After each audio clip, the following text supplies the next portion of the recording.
പിന്നെ ഇപ്പം ഈച്ചുവിന് എനിക്കറിയുന്ന കാര്യങ്ങളാണ്. ഞങ്ങൾക്കെതിരെ ഇക്കൊല്ലം ഉണ്ടാവുന്ന ആരോപണങ്ങൾ ചെയ്യുന്ന ടീം ആരൊക്കെയാണ്, ഇതിൻ്റെ ബാക്കിൽ ആരൊക്കെ ഉണ്ട്, ഇതിന് എത്രത്തോളം ഫണ്ടിങ് നടക്കുന്നുണ്ട്. അതായത് പൈസ കൊടുത്തിട്ട് ഇത്ര ഫോളോവേഴ്സുള്ള ഇൻഫ്ലുവൻസേഴ്സ് ഹനാൻസിനെ കുറ്റം പറഞ്ഞാൽ ഇത്ര പൈസ, 100 Kൻ്റെ അടിക്കില്ലോർക്ക് ഒരു പൈസ, 200 Kൻ്റെ അടിക്കില്ലോ ഹനാൻസിനെ കുറ്റം പറഞ്ഞാൽ ഇത്ര പൈസ, 300 Kൻ്റെ അടിക്കില്ലോ അപ്പൊ ഹനാൻ ഷായുടെ ന്യൂ ഇയർ പ്രോഗ്രാമുമായി ബന്ധപ്പെട്ടുള്ള ചില സംഭവ വികാസങ്ങളെ കുറിച്ചാകട്ടെ ഇന്നത്തെ ചർച്ചാ വിഷയം. ഇന്നലെ ന്യൂ ഇയർ പ്രമാണിച്ച് ഹനാൻ ഷാ കാലിക്കറ്റ് പരിപാടി അവതരിപ്പിക്കാവുന്നത് പലരും അറിഞ്ഞു കാണും. വൻ പരിപാടിയായിരുന്നു അത്. അതുപോലെ തന്നെ പരിപാടി വൻ വിവാദമായി മാറുകയും ചെയ്തു. ഇതിപ്പോ കഴിഞ്ഞ കുറച്ച് കാലങ്ങളായിട്ട് ഹനാൻ ഷാ എവിടെ പരിപാടി അവതരിപ്പിക്കാൻ പോയാലും അവിടെയൊക്കെ വിവാദങ്ങൾ ഉണ്ടാവുന്ന ഒരു കാഴ്ചയാണ് കണ്ടുകൊണ്ടിരിക്കുന്നത്. ഇത് ആരൊക്കെയോ മനഃപൂർവ്വം ഉണ്ടാക്കുന്നതാണെന്ന് സംശയിക്കേണ്ടിയിരിക്കുന്നു. എന്തായാലും ഇത്തവണത്തെ വിവാദം എന്ന് പറയുന്നത് ഹനാൻ ഷായുടെ പരിപാടി തുടങ്ങുന്നതിന് ഏതാനും മണിക്കൂറുകൾക്ക് മുമ്പ് പരിപാടി നിർത്തിവെക്കാനുള്ള മെമ്മോ കോഴിക്കോട് കോർപ്പറേഷൻ പുറപ്പെടുവിപ്പിച്ചു എന്നുള്ള ന്യൂസ് പ്രചരണമാണ്. ഞാൻ എന്തായാലും ആ ന്യൂസ് ഇവിടെ ഒന്ന് പ്ലേ ചെയ്യാം.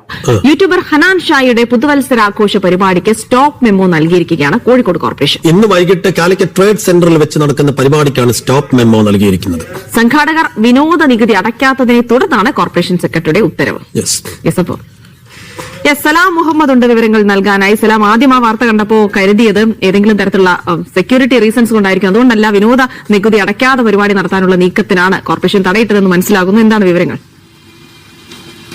സൈഫ്, പുതുവത്സരാഘോഷങ്ങളുടെ ഭാഗമായിട്ടുള്ള ഒരു പ്രധാനപ്പെട്ട ഒരു പരിപാടിയായിരുന്നു ഈ ഹനാൻ ഷാ. നമുക്കറിയാം, യൂട്യൂബർ ഹനാൻ ഷാ വലിയ ഫോളോവേഴ്സ് ഉള്ള ഒരു സെലിബ്രിറ്റിയാണ്. അദ്ദേഹത്തിന്റെ ഒരു പരിപാടി ഇന്ന് കോഴിക്കോട് ട്രേഡ് സെന്ററിൽ വെച്ച് നടക്കാനിരിക്കെയാണ് ഇപ്പോൾ കോഴിക്കോട് കോർപ്പറേഷൻ ഒരു സ്റ്റോപ്പ് മെമ്മോ നൽകിയിരിക്കുന്നത്. സ്റ്റോപ്പ് മെമ്മോയിൽ പറയുന്നത് PPR ലൈസൻസ് ഈ പരിപാടിക്ക് വേണ്ടി വാങ്ങിയിരുന്നില്ല, അതോടൊപ്പം തന്നെ വിനോദ നികുതി അടച്ചിട്ടുണ്ടായിരുന്നില്ല. ഈ കാരണങ്ങളൊക്കെ തന്നെ ചൂണ്ടിക്കാണിച്ചുകൊണ്ടാണ് ഇപ്പോൾ സ്റ്റോപ്പ് മെമ്മോ നൽകിയിരിക്കുന്നത്. ഇന്ന് വൈകിട്ടാണ് പരിപാടി നടക്കാനിരിക്കുന്നത്. അതുകൊണ്ട് തന്നെ ഇനി പരിപാടി നടക്കുകയാണെങ്കിൽ അല്ലെങ്കിൽ ഏതെങ്കിലും തരത്തിൽ സംഘാടകർ പരിപാടി നടത്താൻ മുന്നോട്ട് പോവുകയാണെങ്കിൽ പോലീസിനെ ഇടപെടി ഈ പരിപാടി നിർത്തിവെക്കാനുള്ള ശ്രമങ്ങൾ ഉണ്ടാകുമെന്ന് കൂടി ഈ കോർപ്പറേഷൻ സെക്രട്ടറി നൽകിയ സ്റ്റോപ്പ് മെമ്മോയിൽ പറയുന്നുണ്ട്. ഈ വിനോദ നികുതി അടക്കാത്തതും അതോടൊപ്പം തന്നെ നേരത്തെ ചൂണ്ടിക്കാണിച്ചതുപോലെ PPR ലൈസൻസ് വാങ്ങാത്തതുമാണ് ഇങ്ങനെ പരിപാടിക്ക് സ്റ്റോപ്പ് മെമ്മോ ലഭിക്കുന്നതിന് കാരണമാക്കിയതെന്നാണ് സ്റ്റോപ്പ് മെമ്മോയിൽ തന്നെ സെക്രട്ടറി പറയുന്നത്.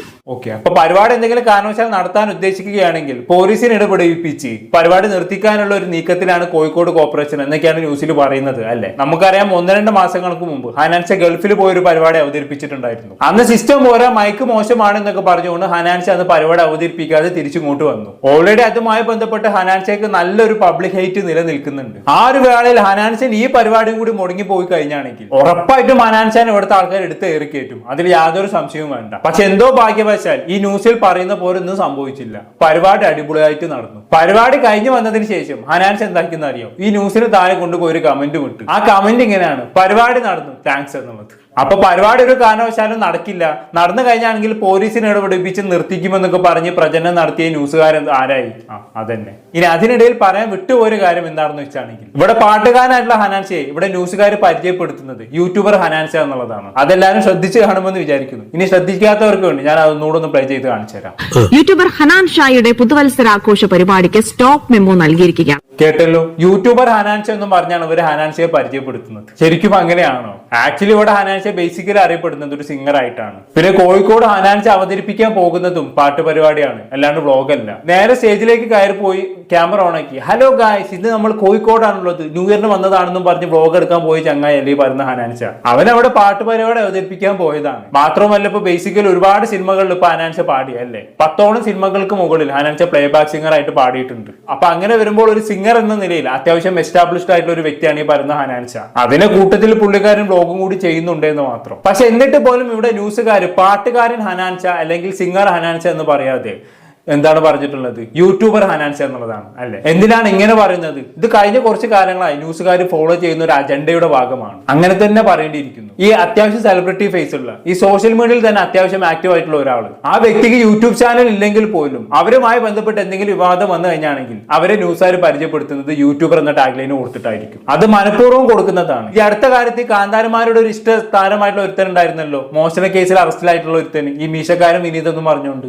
അവൻ അറസ്റ്റിലായ സമയത്ത് പോലും ന്യൂസുകാർ അവനെ കുറിച്ച് പറഞ്ഞത് യൂട്യൂബർ മീശക്കാരൻ വിനീത് അറസ്റ്റിൽ എന്നായിരുന്നു. അവന് യൂട്യൂബിൽ ചാനൽ പോലും ഇല്ല, അവൻ ഇൻസ്റ്റാഗ്രാമിലാണ് അക്കൗണ്ട് ഉള്ളത്. പക്ഷെ എന്നിട്ടും ന്യൂസുകാർ അവനെ യൂട്യൂബർ മീശക്കാരൻ വിനീത് എന്ന് പറഞ്ഞാണ് പരിചയപ്പെടുത്തിയത്. ഇങ്ങനെ അവർ പരിചയപ്പെടുത്താനുള്ള കാരണം എന്താണെന്ന് വെച്ചാണെങ്കിൽ, ഇപ്പൊ ഓൾറെഡി നമുക്കറിയാം പല യൂട്യൂബേഴ്സും ഇപ്പൊ പബ്ലിക്കിൽ വന്ന് ഓരോന്നും കാണിച്ചു കൂട്ടുന്നത് കാരണമായിട്ട് ഇപ്പൊ ആളുകൾക്ക് യൂട്യൂബേഴ്സിനോട് ഒരു പബ്ലിക് ആയിട്ട് ഒരു വെറുപ്പ് വന്നിട്ടുണ്ട്, അല്ലെ?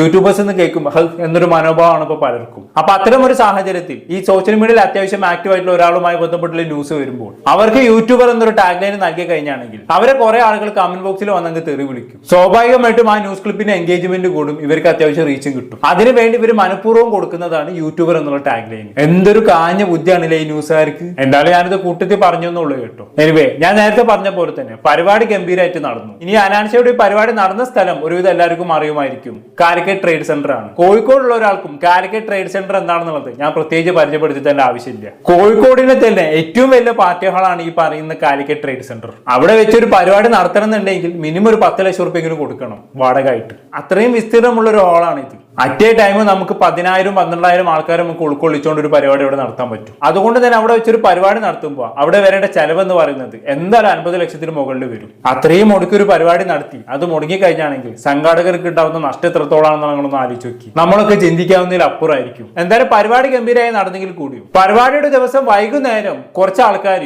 കൊടിയും പിടിച്ച് പരിപാടി മുടക്കാൻ വേണ്ടി ഇറങ്ങി പുറപ്പെട്ടിട്ടുണ്ടായിരുന്നു കേട്ടോ. അവരാരാണെന്നല്ലേ ഞാൻ പറയാതെ തന്നെ നിങ്ങൾ കണ്ടു മനസ്സിലാക്കിക്കോളി. കോഴിക്കോട് ട്രേഡ് സെന്ററിൽ ഹനാൻഷന്റെ പരിപാടി ഉണ്ടല്ലോ, അതിന്റെ മുമ്പിൽ കുറെ പോലീസുകാരുണ്ടപ്പോ നമ്മൾ നിർത്തി നോക്കിയാട്ടാ. അപ്പൊ ഉണ്ട് അവിടെ കുറെ പാർട്ടിക്കാരൊന്നുണ്ടോ, CJP അങ്ങനെ എന്തോ ഒരു പാർട്ടിയാണ്. ഓല് ഇന്ത്യയില് കുറെ കാലമായിട്ടുണ്ട്, കേരളത്തിലേക്ക് ഈ കൊല്ലം വന്നുകൊണ്ട്. അപ്പൊ ഓലൊരു 10 ആൾ വന്നിട്ട് ഈ പരിപാടി മൊത്തം തടയുന്ന പറയുന്നത്. കാരണം അനധികൃതമായിട്ടാണ് ഈ ട്രേഡ് സെന്റർ ഉണ്ടാക്കിയത്, ഇത് മൊത്തം ഞങ്ങൾ തടയും, ഞങ്ങൾ ഇവിടുത്തെ നാട്ടുകാരാണ് എന്നൊക്കെ പറഞ്ഞിട്ട് വന്നിക്കാണ്. അപ്പൊ ഇത്രയും പോലീസും ഉണ്ട്. എന്തായാലും പരിപാടി നടന്ന ഒന്നല്ലെങ്കിൽ ഞങ്ങൾ എല്ലാവരും അറസ്റ്റ് ചെയ്യേണ്ടി വരും, അല്ലെങ്കിൽ ഈ പരിപാടി മൊത്തം ഞങ്ങൾ നിർത്തിവെക്കുന്നൊക്കെ കേട്ടോ പറയുന്നത്. ഇവിടെ ഓല് ഇങ്ങനെ ഒരു ബാനറൊക്കെ കൊടുക്കുന്നതാണ്. ഇങ്ങോട്ട് വരുന്ന എല്ലാ വണ്ടികളും തടഞ്ഞിട്ടോ. പക്ഷെ പോലീസ് ബസ് വന്നപ്പോൾ അതിനോല് തടഞ്ഞില്ല. പോലീസ് ബസ് പോയി. പിന്നെ ചിലവരെ വിടുന്നുണ്ട്, ഓലിക്ക് കഴിയുന്ന 10 ആളെ കൊണ്ട് കഴിയുന്ന വണ്ടികളൊക്കെ തടയുണ്ട്. എന്തായാലും അത് അങ്ങനെ ഇങ്ങനെ ഒന്നും നടത്തൂല, അനധികൃതമായി നമ്മളെ നാട്ടിൽ വന്ന് ഉണ്ടാക്കി നമ്മളുണ്ടാക്കിയിട്ട് നിങ്ങൾ ദമ്മാണ്ടെന്നൊക്കെ പറഞ്ഞിട്ട് തടയാൻ നിൽക്കുന്നുണ്ട്. അപ്പൊ പോണോലെ ശ്രദ്ധിച്ചു കണ്ടു പോവാ, പരിപാടി നടക്കുവാറില്ല നോക്കുക. CJP ഒരു കുറെ കാര്യം ഇന്ത്യയിൽ ഉണ്ടായിരുന്നു, പക്ഷെ കേരളത്തിൽ ഇത്തവണയാണ് വന്നതെന്നൊക്കെ ചെക്കൻ BJP നല്ലോണം ഊക്കി വിടുന്നുണ്ട് അല്ലെ. എന്തായാലും 10,000 കണക്കിന് ആൾക്കാർ പങ്കെടുക്കുന്ന ഒരു പരിപാടി മുടക്കാൻ വേണ്ടി 10 ആൾക്കാർ കൊടിയും പിടിച്ചിറങ്ങിയിരിക്കുകയാണ്. ഇവരെ കൊണ്ടൊക്കെ എത്ര കൂട്ടിയെ കൂടാനാണ്. പിന്നെ എന്തിനാണ് ഇവരെ കൊടിയും പിടിച്ചിറങ്ങിയെന്നുള്ളത് നിങ്ങൾക്ക് മനസ്സിലായല്ലോ. ഇവർക്ക് അവിടെ പാർട്ടിനെ തണ്ട് കാണിക്കണം, അതിന് വേണ്ടി കൊടിയും പിടിച്ചിറങ്ങി പുറപ്പെട്ടതാണ് സംഭവം. നമ്മുടെ പാർട്ടി ഇത്തരം പേക്കൂത്തുകൾക്കൊക്കെ എതിരാണെന്ന് പൊതുസമൂഹത്തിന് ബോധിപ്പിക്കണമല്ലോ, അതിനുവേണ്ടി കാണിച്ചു കൂട്ടുന്ന പരിപാടികളാണിത്. അല്ലെ, കഴിഞ്ഞ കുറച്ച് കാലങ്ങളായി BJP പല സേനകളും കോഴിക്കോട് സരോവരം ഭാഗത്ത് കാണിച്ചു കൂട്ടുന്ന സദാചാര ഗുണ്ടായിസത്തിനെ കുറിച്ച് പറയാതിരിക്കുന്നതാണ് നല്ലത്. അതിന്റെ ഒരു തുടർച്ചയായിട്ട് ഇതിനെ കണ്ടാലും മതി. പിന്നെ ഹനാൻഷാ എന്നുള്ള പേര് BJPക്കാർക്ക് പിടിക്കാനും സാധ്യതയില്ലല്ലോ. ഹനാൻഷാക്ക് പകരം വല്ല ഹരിശ്രീ എന്നെങ്ങാനുമാണ് പേരായിരുന്നെങ്കിൽ ഈ പറയുന്ന BJPക്കാർ പ്രശ്നം ഉണ്ടാക്കാൻ വരില്ലായിരുന്നു. അതങ്ങനെ കുറെ ടീംസ് ഇഷ്ടം. എന്തായാലും പരിപാടി വിചാരിച്ചതിലും ഗംഭീരമായി കളറായിട്ട് നടന്നു. പരിപാടിയുമായി ബന്ധപ്പെട്ട് വ്യാജ വാർത്തകൾ പ്രചരിപ്പിച്ച ന്യൂസുകാരുടെയും പരിപാടി മുടക്കാൻ വേണ്ടി ഇറങ്ങി പുറപ്പെട്ട BJPക്കാരുടെയും കളികൾ വില പോയില്ല എന്നുള്ളതാണ്. എന്തായാലും പരിപാടി എല്ലാം അവതരിപ്പിച്ചതിന് ശേഷം ഇന്നലെ ഹനാൻഷാ തന്റെ വ്ളോഗിൽ വന്ന് ചില കാര്യങ്ങൾ തുറന്നു പറഞ്ഞിട്ടുണ്ടായിരുന്നു. നമുക്ക് എന്തായാലും അതൊന്ന് കണ്ടുനോക്കാം. അപ്പം നമുക്ക് എല്ലാവർക്കും അറിയുന്ന പോലെ തന്നെ നമ്മൾ സത്യം പറഞ്ഞാൽ കഴിഞ്ഞ 3-4 വർഷമായിട്ട് ന്യൂ ഇയർ പ്രോഗ്രാംസ്, കഴിഞ്ഞ 3 വർഷം നമ്മൾ ന്യൂ ഇയർ പ്രോഗ്രാംസ് എടുത്തിട്ടില്ല. കാരണം വീട്ടിൽ തന്നെയാണ് ഉണ്ടാവില്ല. ഒന്ന് അവിടെ നിന്നാ ചെന്ന് ഒരു കാര്യം പറയുമ്പോൾ ഇല്ല, കഴിഞ്ഞ 3 കൊല്ലമായിട്ട് ന്യൂ ഇയർ പരിപാടി എടുത്തിട്ടില്ല. അങ്ങനെ കഴിഞ്ഞ കൊല്ലം നമ്മൾ എന്ത് ചെയ്തു, പബ്ലിക് ഷോസ് മാറ്റിയിട്ട് ഒരു പ്രൈവറ്റ് ആയിട്ടുള്ള ഒരു പരിപാടിയാണ് എടുത്തത്.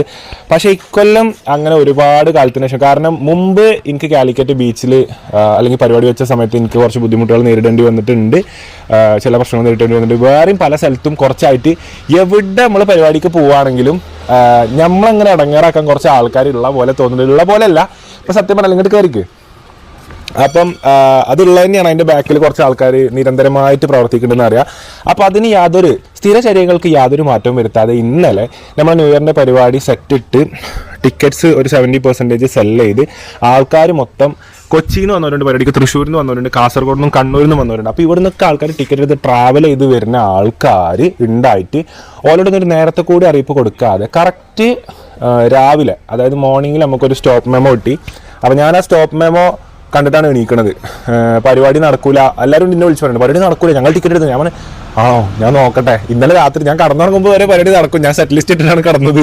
പക്ഷെങ്കിൽ ഈ നേരത്തെ നീച്ചുമ്പം പരിപാടി എന്തായാലും എനിക്കറിയില്ല. കാരണം സംസാരിച്ചപ്പോൾ പരിപാടി നടക്കാത്തതിൻ്റെ വക്കലും പ്രൊട്ടസ്റ്റും കാര്യങ്ങളും. അപ്പോൾ എനിക്ക് പറയാനുള്ളത് എന്താ വെച്ചാൽ, നമ്മളെ പേര് കൃത്യമായി എടുക്കുന്ന കുറച്ച് വാർത്താ മാധ്യമങ്ങളുണ്ട്. അപ്പം സന്തോഷം മാത്രം, അതുകൊണ്ട് നമുക്ക് ഗുണങ്ങളെ ഉണ്ടായിട്ടുള്ളൂ. ഇപ്പം ഇന്നലെ അവിടെ ഞാനൊരാളെ പരിപാടി മാത്രമല്ല, ഞാൻ ലൈസൻസ് എടുക്കാത്തത് കൊണ്ടോ, ഞാൻ ഇൻകം ടാക്സ് അടക്കാത്തത് കൊണ്ടോ, ഞാൻ GST കൊടുക്കാത്തതുകൊണ്ടോ ഒന്നുമല്ല. ഇപ്പം എന്നുമായി സംബന്ധിച്ചിട്ടുള്ള കുറച്ച് ആൾക്കാർ, ചിലപ്പോൾ ഇവന്റ് കമ്പനി എന്തെങ്കിലും ഇതുണ്ടാവും, ചിലപ്പം നടത്തുന്ന പ്ലേസിന് എന്തെങ്കിലും ഉണ്ടാവും. പക്ഷേ ഇന്നലെ നടത്തുന്ന പ്ലേസും ക്ലീനാണ്, ഇവന്റ് കമ്പനിയും ക്ലീനാണ്, എല്ലാവരും സെറ്റാണ്. ഒരു പേപ്പറിൽ ഒരു സൈന് കിട്ടണ്ടീനെ, ഏതോ ഒരു ചെറിയ പേപ്പർ ക്ലിയർ ആവേണ്ടീനാണ് ഇമ്മാരി പുകിലും മൊത്തം ഉണ്ടാക്കി. ആ പേപ്പറിൽ സൈനും കിട്ടി.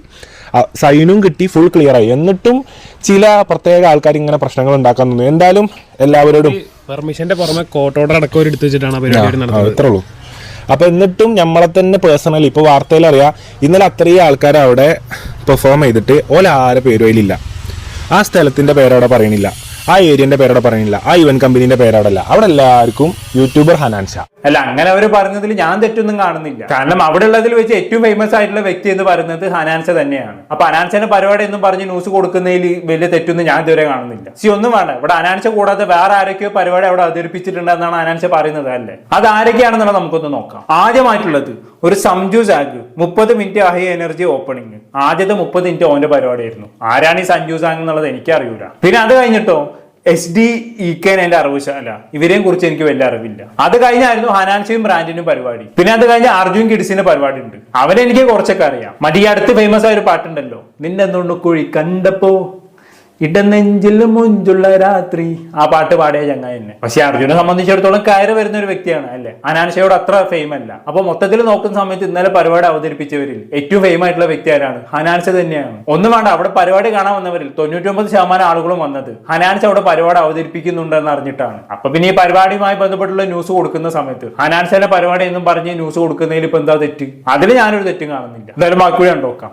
എന്നാലും എന്തൊക്കെയാണേലും വൈകുന്നേരം 4:30 വരെ സകലരും ബാക്കിൽ കുത്തി 5 മണിക്ക് കാലിക്കറ്റ് ട്രേഡ് സെന്ററിൽ കാലിക്കറ്റ് കണ്ടതിൽ വെച്ച് കോഴിക്കോട് നടന്നതിൽ വെച്ചിട്ട് ടിക്കറ്റ് എടുക്കാത്ത പരിപാടി കൂട്ടൂല കേട്ടോ. ടിക്കറ്റ് എടുക്കാത്ത പരിപാടി എപ്പോഴും ആൾക്കാർക്ക് കൂടിച്ചേരാൻ പറ്റിയ പരിപാടി. പക്ഷെ ടിക്കറ്റ് ആൾക്കാർ ടിക്കറ്റ് പൈസ കൊടുത്ത് VIP പിറ്റും ഫാൻ പിറ്റും ഫാമിലി ടിക്കറ്റ്സും ഒക്കെപ്പാടെ വിറ്റിട്ട് ഏറ്റവും കൂടുതൽ ഞാൻ അൽഹംദുലില്ലാ 100 വട്ടം എനിക്ക് സന്തോഷമുള്ള കാര്യം എന്ന് വെച്ചാൽ കോഴിക്കോട്ടിൽ ഏറ്റവും കൂടുതൽ ഫാമിലീസും ഉമ്മമാരും വന്ന ന്യൂ ഇയർ പരിപാടി, ടിക്കറ്റഡ് ന്യൂ ഇയർ പരിപാടി എവിടെയെന്ന് ചോദിച്ചാൽ നമുക്ക് പ്രൗഡായിട്ട് എന്ത് പറയാൻ പറ്റും? ഇന്നലത്തെ പരിപാടിയാണ്. കാരണം എത്ര ഉമ്മമാരാ മാഷാഅല്ലാഹ്, എത്ര ഉമ്മമാരും കുട്ടികളും ചെറിയ കുട്ടികളും പലതരം A to Z കാറ്റഗറിയിലെ ആൾക്കാരുണ്ട്. അതിൽ ചെറിയ കുട്ടികളുണ്ട്, കുഞ്ഞു കുട്ടികളുണ്ട്, ഒക്കത്തൊക്കെ കുട്ടികൾ മുതൽ ഈ സൈസിലുള്ളവർ ഇങ്ങനെ വന്നിട്ട് പിന്നെ ഉമ്മമാര് കുട്ടികൾ കാക്കമാരെല്ലാവരും ഉണ്ട്. സോ പരിപാടി 6000 8000 ആൾക്കാരെ ഫുൾ കൗണ്ടിൽ കാലിക്കറ്റ് ട്രേഡ് സെന്ററിൽ 12,000 ആളൊക്കെ ഉള്ളൂ.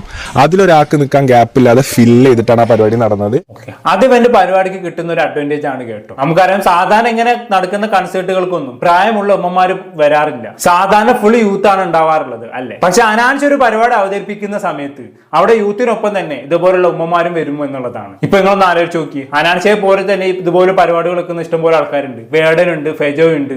അവരുടെ പരിപാടിയൊക്കെ വരുന്ന സമയത്ത് അവിടെ ഉമ്മമാരെയും അമ്മമാരും ഒന്നും കാണാൻ സാധിക്കില്ല. പക്ഷെ ഹനാൻഷ പരിപാടി വെക്കുമ്പോൾ എവിടെന്നെങ്കിലും ഉമ്മമാര് വരുമെന്നുള്ളതാണ്. അതിനുള്ള കാരണം എന്താണ്? ഒരു സിംഗർ എന്നതിലുപരി ഹനാൻഷ ഒരു വ്ളോഗറും കൂടിയാണ്. നമുക്കറിയാം ഹനാൻഷക്ക് സ്വന്തമായിട്ട് ഒരു യൂട്യൂബ് ചാനൽ ഉണ്ട്. അതിൽ ആഴ്ചയിൽ ഒരു 3-4 വീഡിയോസ് ഒക്കെ പുള്ളിക്കാരൻ അപ്ലോഡ് ചെയ്യാറുണ്ട്. ചെയ്യുന്ന വീഡിയോകൾക്കെല്ലാം 3-4 ലക്ഷം വ്യൂസും കിട്ടാറുണ്ട്. ഇനി എന്താണ് ഹനാൻഷയുടെ യൂട്യൂബ് ചാനലിലെ കണ്ടന്റ് എന്ന് ചോദിച്ചു കഴിഞ്ഞാണെങ്കിൽ പക്കാ ഫാമിലി വ്ളോഗാണ്. സ്വന്തം കുടുംബത്തിൽ നടക്കുന്ന സന്തോഷകരമായിട്ടുള്ള ചില സംസാരങ്ങളും കാര്യങ്ങളൊക്കെയാണ് ഇവര് യൂട്യൂബ് ചാനലിൽ ഷെയർ ചെയ്യുന്നത്. സ്വാഭാവികമായിട്ടും ഇത്തരം വീഡിയോകളൊക്കെ നമ്മുടെ നാട്ടിൽ കൂടുതലായിട്ടും കാണുന്നത് ആരാണ്? ഉമ്മച്ചിമാരും അമ്മമാരുമാണ് അല്ലെ. അപ്പൊ അങ്ങനെ വരുന്ന സമയത്ത് ഹനാൻഷ ഒരു പരിപാടി അവതരിപ്പിക്കാൻ വരുമ്പോൾ ഹനാൻഷയുടെ വ്ലോഗ് കണ്ട് ഇഷ്ടപ്പെട്ട് കുറെ ഉമ്മച്ചിമാരും അമ്മമാരും ആ പരിപാടിക്ക് വരുമെന്നുള്ളതാണ്. അവരാരും ഹനാൻഷയുടെ പാട്ട് ആസ്വദിക്കാൻ വേണ്ടി വരുന്നവരല്ല. അവർ വ്ലോഗിൽ കണ്ട് ശീലിച്ച ഹനാൻഷയെ നേരിട്ട് കാണാൻ വേണ്ടിയിട്ടാണ്. അങ്ങനെ ഒരു അഡ്വാൻറ്റേജ് ഹനാൻഷയെ വെച്ച് പരിപാടി നടത്തുമ്പോൾ കിട്ടുമെന്നുള്ളതാണ്. പാട്ട് കേൾക്കാൻ വേണ്ടി വരുന്ന ക്രൗഡിനൊപ്പം തന്നെ ഹനാൻഷയെ കാണാൻ വേണ്ടി വരുന്ന ഒരു ക്രൗഡും കൂടെ അവിടെ എത്തും. സ്വാഭാവികമായിട്ടും അതുവഴി കൂടുതൽ ടിക്കറ്റുകൾ വിറ്റഴിക്കാൻ പറ്റും. അത് തന്നെയാണ് ഹനാൻഷയുടെ വിജയം എന്ന് പറയുന്നത്. എന്തായാലും ബാക്കി കൂടെ കണ്ടോക്കാം. ഇനി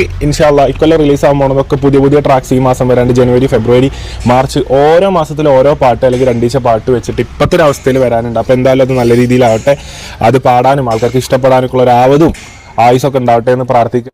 ഓരോ മാസം ഓരോ ട്രാക്ക് വെച്ച് ഇറക്കാൻ പോവല്ലേ. അപ്പൊ വേറെ ലെവലിലേക്കാണ് ഈ വർഷം ഹനാൻഷ പോയിക്കൊണ്ടിരിക്കാൻ നോക്കുന്നതാണ് അർത്ഥം. എന്തായാലും നടക്കട്ടെ, ഇപ്പൊ ഹനാൻഷന്റെ കാലല്ലേ. അത് പിന്നെ ഓരോ സമയത്തും ഓരോരുത്തരായിരിക്കുമല്ലോ ട്രെൻഡ് സെറ്റർ. ഒരു സമയത്ത് ഡബ്സി ആയിരുന്നു ഇവിടുത്തെ എല്ലാവരുടെയും ഹരം. പിന്നെ ഡബ്സി അത്യാവശ്യം ഡ്രഗ്സ് ഒക്കെ യൂസ് ചെയ്ത് അവന്റെ കഴിവുകൾ നശിപ്പിക്കാൻ തുടങ്ങിയതോടെ ആളുകൾ എല്ലാവരും വേടനിലേക്ക് മാറാൻ തുടങ്ങി. പിന്നെ കുറച്ചു കാലം വേടന് പിന്നാലെ ആയിരുന്നു എല്ലാവരും. അവസാനം വേടന്റെ കാര്യത്തിൽ എന്ത് സംഭവിച്ചു? കുറെ പെണ്ണ് കേസ് അങ്ങ് വന്ന് അതോടെ ആളുകൾ വേടന് വിട്ടുപിടിക്കാൻ തുടങ്ങി. ഇപ്പൊ അത് ഹനാൻഷന്റെ പിന്നാലാണ് എല്ലാവരും. ഇനി കുറച്ചു കാലം ഹനാൻഷ ഭരിക്കട്ടെ അല്ലെ. പക്ഷെ എങ്ങനെയൊക്കെ ആണെങ്കിൽ കൂടിയും ഒരു കാര്യം പറയാതിരിക്കാൻ വയ്യ, ഇത്തരത്തിലുള്ള സിംഗേഴ്സിനെ ജീവിതം നശിപ്പിക്കുന്നത് ഡ്രഗ്സ് തന്നെയാണ്. ഇപ്പൊ പല സിംഗേഴ്സും വലിയ ക്രൗഡൊക്കെ ഉള്ള ഒരു പരിപാടിക്ക് അവതരിപ്പിക്കാൻ പോകുന്ന സമയത്ത് അവർ അത്യാവശ്യം അടിച്ചിട്ടായിരിക്കും പോവുക. കാരണം ക്രൗഡിന് മുന്നിൽ ഇങ്ങനെ എനർജി ആയിട്ട് നിൽക്കണ്ടേ. അപ്പൊ അതിനുവേണ്ടി അവർ ആശ്രയിക്കുന്നത് സിന്തറ്റിക് ഡ്രഗ്സിനൊക്കെ ആയിരിക്കും. നല്ലോണം കിറുകി അങ്ങോട്ട് സ്റ്റേജിലേക്ക് ചെല്ലും. അങ്ങനെ ചെന്ന് കഴിഞ്ഞാണെങ്കിൽ ഇവർ വിചാരിച്ചതിലും ഹൈ ആയിട്ട് ഇവർക്ക് പെർഫോം ചെയ്യാനും പറ്റും. തുടക്കത്തിൽ ഇങ്ങനെയാണ് പല സിംഗേഴ്സും സിന്തറ്റിക് ഡ്രഗ്സിനെ ആശ്രയിച്ച് തുടങ്ങുന്നത്. പിന്നെ മുന്നോട്ട് പോകെ അത് അവരുടെ ദിനചര്യയുടെ ഭാഗമായിട്ട് മാറും. പിന്നെ അവസാനം ആ ഡ്രഗ്സ് കാരണം തന്നെ അവരുടെ ജീവിതം നശിക്കുന്ന അവസ്ഥയിലേക്ക് എത്തും എന്നുള്ളതാണ്. അങ്ങനെ എത്രയോ ആളുകൾ നമുക്കിടയിൽ ജീവിതം നശിച്ചു പോയിട്ടുണ്ട്. ഞാൻ ആരുടെയും പേര് പ്രത്യേകം എടുത്ത് പറയുന്നില്ല. അപ്പൊ ഞാൻ പറഞ്ഞു വരുന്ന പോയിന്റ് എന്താണെന്ന് വെച്ചാണെങ്കിൽ ഇപ്പൊ ഹനാൻഷ എങ്ങനെയാണോ അതുപോലെ തന്നെ മുന്നോട്ട് പോവുക. ഒരു കാരണവശാലും കൂടുതൽ പെർഫോം ചെയ്യാൻ വേണ്ടിയിട്ട് മറ്റുമുള്ള ആവശ്യങ്ങൾക്കും ഒക്കെ ആയിട്ട് ഡ്രഗ്സിനെ ആശ്രയിക്കാതിരിക്കുക. അങ്ങനെ ആശ്രയിക്കുന്ന പക്ഷം ഹനാൻഷയുടെ കരിയർ തന്നെയാണ് അവിടെ നശിക്കാൻ പോകുന്നത്. ഞാൻ കൂട്ടത്തിൽ പറഞ്ഞെന്നുള്ളൂ കേട്ടോ, ബാക്കി നോക്കാം. വന്ന എല്ലാവർക്കും പരിപാടി ഇഷ്ടപ്പെട്ടു എന്ന് വിചാരിക്കുന്നു. അപ്പൊ എന്തായാലും നമുക്ക് ബാക്കിയുള്ള വിവരങ്ങൾക്കും വിശേഷങ്ങൾക്കും പോകാം. അപ്പൊ ഞാൻ പറഞ്ഞു വരുന്നത് പിന്നിൽ നിന്നുള്ള കുട്ടികളാണ്. കണ്ടമാനം ഇക്കൊല്ലം ഒരാവശ്യമില്ലാതെ ബേസിക്കലി ഇപ്പൊ നിങ്ങൾക്ക് പറയാം ഒരാവശ്യമല്ല, അതായത് ഒരു റീസൺസും ഇല്ല. ഞാൻ ഒരാളുടെ ചൂടാവുകയോ ഒരാളുടെ പ്രശ്നത്തിന് നിൽക്കുക, അല്ലെങ്കിൽ ഒരു ഇവന്റിന് പറഞ്ഞ സമയത്ത് പോകാണ്ടിരിക്കുക, അല്ലെങ്കിൽ ഒരു ഇവന്റിന് വരാന്ന് പറഞ്ഞ പോലെ പറ്റിക്കുക, ഇങ്ങനെ എന്തെങ്കിലും ചെയ്തിട്ടുണ്ടെങ്കിൽ എനിക്കെതിരെ ആൾക്കാർക്ക് എന്തെങ്കിലും പറഞ്ഞുണ്ടാക്കാം. ബേസിക്കലി ഒന്നും ചെയ്യാതെ പോയ എനിക്കെതിരെ വെറുതെ കണ്ട ആരോപണങ്ങൾ രാവിലെ മുതൽ ന്യൂസിൽ ഇങ്ങനെ എന്റെ ടാഗ്ലൈൻ ഹനാൻഷ വരില്ല. ഞാനതാ കാണേ, ഞാൻ പോവാൻ നിൽക്കാണല്ലോ. അപ്പൊ ഞാൻ അവിടെ വിളിച്ചു, അവിടെ കുഴപ്പമുണ്ടോ? ഇവിടെ കുഴപ്പമൊന്നുമില്ല, ഇവിടെ പേപ്പർ ഫുള്ള് റെഡിയാണ്. അങ്ങോട്ട് അടിച്ചു വിട്ട് തന്നെ ഹനാൻഷ വരില്ല. അതെ, പിന്നെ ഒരുത്തം വളർന്നു വരുന്ന സമയത്ത് അവന് പബ്ലിക് ഹേറ്റ് ഉണ്ടാവുന്നത് സ്വാഭാവികമാണ്. അത് കാലങ്ങളോളായി കേരളത്തിൽ നടന്നു വരുന്ന ഒരു പ്രതിഭാസമാണ്. ഇപ്പൊ ഹനാൻഷ എന്നൊക്കെ പറഞ്ഞു കഴിഞ്ഞാണെങ്കിൽ ഉയർന്നു വന്നത് ഈ അടുത്താണ് അല്ലേ. അതുവരെ സിംഗർ എന്ന നിലയിൽ വലിയ രീതിയിൽ ഈ ഹനാൻഷ അറിയപ്പെട്ടിട്ടില്ലായിരുന്നു. ഒരു സൈഡിൽ കൂടെ ഇങ്ങനെ പോവായിരുന്നു. ആ സമയത്തൊന്നും ഹനാൻഷയ്ക്ക് തീരെ ഹേറ്റ് ഇല്ലായിരുന്നു. എല്ലാവരും ഭയങ്കര ഇഷ്ടപ്പെട്ട ഒരാളായിരുന്നു ഈ ഹനാൻഷ. പക്ഷെ എന്ന് തൊട്ട് ഇവൻ അത്യാവശ്യം ഒരു സിംഗർ എന്ന നിലയിൽ ഉയർന്നു വന്നു, അന്ന് തൊട്ട് ഇവന് നല്ല പബ്ലിക് ഹേറ്റ് വരാൻ തുടങ്ങി എന്നുള്ളതാണ്. അത് പിന്നെ അങ്ങനെയാണ്, ഇവിടെ ഫാൻസ് കൂടുന്തോറും ഹേറ്റേഴ്സും കൂടും. അതെന്താണെന്ന് അറിയില്ല, ഇവിടെ അങ്ങനെയാണ്. ഈ മാങ്ങയുള്ള മാവിലെ കല്ലെറിയുന്ന കേട്ടില്ലേ, അതാണ് സംഭവം. അതിനൊക്കെ ആ രീതി കണ്ടാൽ മതിന്നേ. നേരെ മറിച്ച് അവിടെ ഇന്നലെ 10-12 ആർട്ടിസ്റ്റുകളുണ്ട്. ആ 11 ആൾക്കാരിൽ ഒരാളെ പേര് പറഞ്ഞ ആരെ പേര് ബിൽക്ക് വേണ്ട. ബിൽക്ക് ഹനാൻസിനെ ഇട്ടിട്ട് എങ്ങനെ കുത്തിപ്പൊളിച്ച് എത്ര അലമ്പാക്കാൻ പറ്റും, ഹനാൻസിനെ ഇങ്ങോട്ട് അടിച്ചു പിടിച്ച് താഴക്കാക്കാൻ എത്ര പറ്റും. പക്ഷെ ആ വന്ന ആ അതിനൊക്കെ ഉള്ളത് പടച്ചോനായിട്ട് തന്നെ മറുപടി കൊടുത്തു. ആ വാർത്ത ഉണ്ടാക്കിയവർക്കും ആ ആരോപണങ്ങൾ ഉന്നയിച്ചവർക്കും എല്ലാവർക്കും എതിരെ 8000 ആൾ നിറഞ്ഞു നിൽക്കണ കുടുംബ സദസ്സും കൂട്ടക്കാരും യങ്സ്റ്റേഴ്സും യൂത്തും ഗേൾസും ബോയ്സും എല്ലാവരും ഒന്നടങ്കം കലിതുള്ളി ആടിയ പരിപാടിയാണ് ഇന്നലെ നടന്നത്. So happy. സോ എല്ലാവരോടും താങ്ക്സ് കേട്ടോ. ഈ കൊല്ലം സ്റ്റാർട്ടിങ്ങിലെ ഫസ്റ്റ് വ്ലോഗാണ്. അപ്പൊ ഇന്നലത്തെ കാര്യങ്ങൾ ഇന്നലത്തെ അവിടെ വെച്ചുകൊണ്ട് നമുക്ക് പുതിയ വർഷത്തിലേക്ക് കടക്കാം. മാറ്റങ്ങളൊന്നും ഞാൻ പ്രതീക്ഷിക്കണില്ല. പിന്നെ ഇപ്പൊ ഇച്ചുവിന് എനിക്കറിയുന്ന കാര്യങ്ങളാണ്. ഞങ്ങൾക്കെതിരെ ഇക്കൊല്ലം ഉണ്ടാവുന്ന ആരോപണങ്ങൾ ചെയ്യുന്ന ടീം ആരൊക്കെയാണ്, ഇതിന്റെ ബാക്കിൽ ആരൊക്കെ ഉണ്ട്, ഇതിന് എത്രത്തോളം ഫണ്ടിങ് നടക്കുന്നുണ്ട്. അതായത് പൈസ കൊടുത്തിട്ട് ഈ ഇത്ര ഫോളോവേഴ്സ് ഉള്ള ഇൻഫ്ലുവൻസേഴ്സ് ഹനാൻസിനെ കുറ്റം പറഞ്ഞാൽ ഇത്ര പൈസ, 100 കേൻ്റെ അടിക്കിലോക്ക് ഒരു പൈസ, 200 കേൻ്റെ അടിക്കിലോ ഹനാൻസിനെ കുറ്റം പറഞ്ഞാൽ ഇത്ര പൈസ, 300 കേൻ്റെ അടിക്കിലോ അതിന് പ്രൊഡക്റ്റ് ഒന്നുമല്ല. പ്രൊഡക്റ്റ് പ്രൊഡക്റ്റ് നമ്മളാണ് ഓരോ പ്രൊഡക്റ്റ്. 300 കേൻ്റെ അടിക്കിലോല് അതന്നെ എത്ര നല്ല പ്രൊഡക്റ്റ് 300 കേൻ്റെ അടിക്ക് ഹനാൻസിനെ കുറ്റം പറഞ്ഞാൽ ഇത്ര പൈസ. അപ്പൊ ഇത് കൊടുക്കുന്ന ടീമിനെ അറിയാം, ഇത് ചെയ്യണവർ എനിക്കറിയാം, ഈ പേഴ്സണാലിറ്റീസിന് എനിക്കറിയാം. അങ്ങനെയൊക്കെ ഉണ്ടോ? പൈസ കൊടുത്ത് ഇവിടെ ഇൻഫ്ലുവൻസർമാരെ കൊണ്ട് ഹനാൻഷക്കെതിരെ വീഡിയോ ചെയ്യിപ്പിക്കുന്നവരാണോ അതൊക്കെ ഉണ്ടോ? ഞാനത് ആദ്യമായിട്ട് കേൾക്കാണ്. അങ്ങനെ ഇവിടെ മനഃപൂർവ്വം ഹനാൻഷക്കെതിരെ കുറ്റം പറയുന്ന വ്ളോഗർമാരില്ല എന്നാണ് എന്റെ അഭിപ്രായം. ഇടയ്ക്ക് ഏതൊരു അഷ്കാർട്ടൊക്കെ ഉണ്ടായിരുന്നു, അവനാണെങ്കിൽ ഏറെ പോവുകയും ചെയ്തു. പിന്നെ ആരാണുള്ളത്? പിന്നെ ഫേസ്ബുക്കിൽ തലങ്ങും വിലങ്ങായിട്ട് കുറെ പോസ്റ്റുകൾ കാണാറുണ്ട്. ഹനാൻഷക്കെതിരെ കൃത്യമായ ഹേറ്റ് സ്പ്രെഡ് ചെയ്തുകൊണ്ടുള്ള കുറെ പോസ്റ്റുകൾ കാണാറുണ്ട്. ഇനി അതാണോ ഹനാൻഷ ഉദ്ദേശിച്ചത്?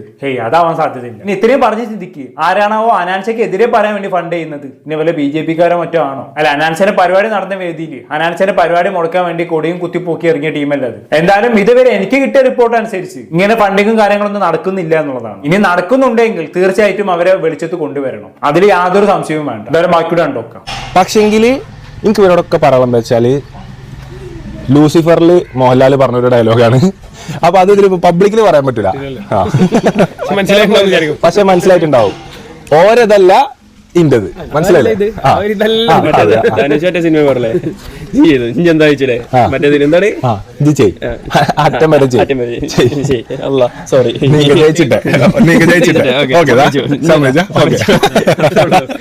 അപ്പം ഇക്കൊല്ലം പാവങ്ങൾ ഇറക്കിയ പൈസ മൊത്തം വേസ്റ്റ് ആയി. കണ്ട ഇൻഫ്ലുവൻസേഴ്സിനെയും സെമി ഇൻഫ്ലുവൻസേഴ്സിനെയും ഒക്കെ വെച്ചിട്ട് കുറെ ഉണ്ടാക്കി പൈസ കുറെ ചെലവാക്കി. അതൊന്നും വില പേശിയില്ല. പരിപാടികളൊക്കെ ഗ്രാൻഡായിട്ട് പോയി. വർഷത്തിൽ ഏറ്റവും കൂടുതൽ നമ്മൾ പങ്കെടുത്ത പരിപാടികളായി. സന്തോഷം, ഒരുപാട് സന്തോഷം. കാരണം GCC മാഷാ അല്ലാഹ്, എനിക്ക് വേറെ തന്നെ നന്ദി പറയണം. അപ്പം ഞാൻ പറയല്ലേ കുറേ നല്ല മനസ്സുകൾ ഉള്ളിടത്തോളം കാലം നമ്മളെ കണ്ട് നമ്മളെ മനസ്സിലാക്കി നമ്മൾ ആരാന്ന് നേരിട്ട് ക്യാമറക്കുള്ളിലൂടെ അല്ല. ഞാൻ നേരിട്ട് ഒരു പരിപാടിക്ക് പോകുമ്പോൾ നിങ്ങൾക്ക് മനസ്സിലാക്കാൻ പറ്റും, എൻ്റെ പരിപാടിക്ക് വരുമ്പോൾ മനസ്സിലാക്കാൻ പറ്റും. മറ്റൊരാളെ പോയിന്റ് ഓഫ് വ്യൂവിൽ ഞാൻ എങ്ങനെയാണ് നോക്കണേക്കാട്ടിലും ഇന്നെ നേരിട്ട് കണ്ട് മനസ്സിലാക്കുന്നതാണ് എനിക്ക് സന്തോഷം. അപ്പം അങ്ങനെ എന്നെ മനസ്സിലാക്കിയെടുത്തോളം ഞാൻ ആരായിട്ട് ഒരു ഉപദ്രവം ചെയ്തിട്ടില്ല. ഒരാൾക്കൊരു പ്രശ്നം അല്ലെങ്കിൽ വെറുതെ കൊണോനെ പോയി ചൊറിയാനോ ഒന്നിനും ഞാൻ നിൽക്കലില്ല. ഓക്കെ, അങ്ങനെ അടുത്തോളം കാലം ഹനാൻഷ ഒന്നിനും പേടിക്കേണ്ട ആവശ്യമില്ല, ഇങ്ങനെ തന്നെ മുന്നോട്ട് പോയാൽ മതി. എന്തായാലും തന്നെ പോലെ ഫേമിൽ നിൽക്കുന്ന ചില സിംഗേഴ്സ് ആണ് ഇതേപോലെ ഫണ്ട് കൊടുത്ത് തനിക്കെതിരെ ഇൻഫ്ലുവൻസർമാരെ കൊണ്ട് വീഡിയോ ഇടിപ്പിക്കുന്നത് എന്നൊക്കെയാണ് ഹനാൻഷ തുടർന്ന് പറയുന്നത്. ആ ആരോപണത്തിൽ എത്രത്തോളം കഴിവുണ്ടെന്ന് നമുക്കറിയില്ല. ഇനി എന്ത് തന്നെ ആയാലും, എത്രത്തോളം ഹെയ്റ്റ് സ്പ്രെഡ് ചെയ്താലും, എത്രത്തോളം ഇൻഫ്ലുവൻസർമാർ ഹനാൻഷയ്ക്കെതിരെ രംഗത്ത് വന്നാലും, ഇതുപോലെ മുന്നോട്ട് പോവുകയാണെങ്കിൽ ഒരാളെ കൊണ്ടും ഹനാൻഷയെ തകർക്കാൻ പറ്റില്ല എന്നുള്ളതാണ്. പക്ഷെ ഇതുപോലെ മുന്നോട്ട് പോകണം, അനാവശ്യമായ വിവാദങ്ങളും മറ്റും ചെന്ന് ചാടരുത്. ചാടിയാ പെട്ട് പിന്നെ നേരെ തിരിയും കാര്യങ്ങൾ. എന്തായാലും ഹനാൻഷയ്ക്ക് ഇതുപോലെ തന്നെ മുന്നോട്ട് പോകാൻ സാധിക്കട്ടെ, അത്ര എനിക്ക് പറയാനുള്ളൂ. എനിവേ കൂടുതലൊന്നും ഞാൻ പറയുന്നില്ല. എന്താണെന്ന് കേട്ട് നിങ്ങൾക്ക് തോന്നുന്നത് താഴെ കമന്റ് ബോക്സിൽ രേഖപ്പെടുത്തുമല്ലോ. അടുത്തൊരു ടോപ്പിക്കുമായി വീണ്ടും കാണാം.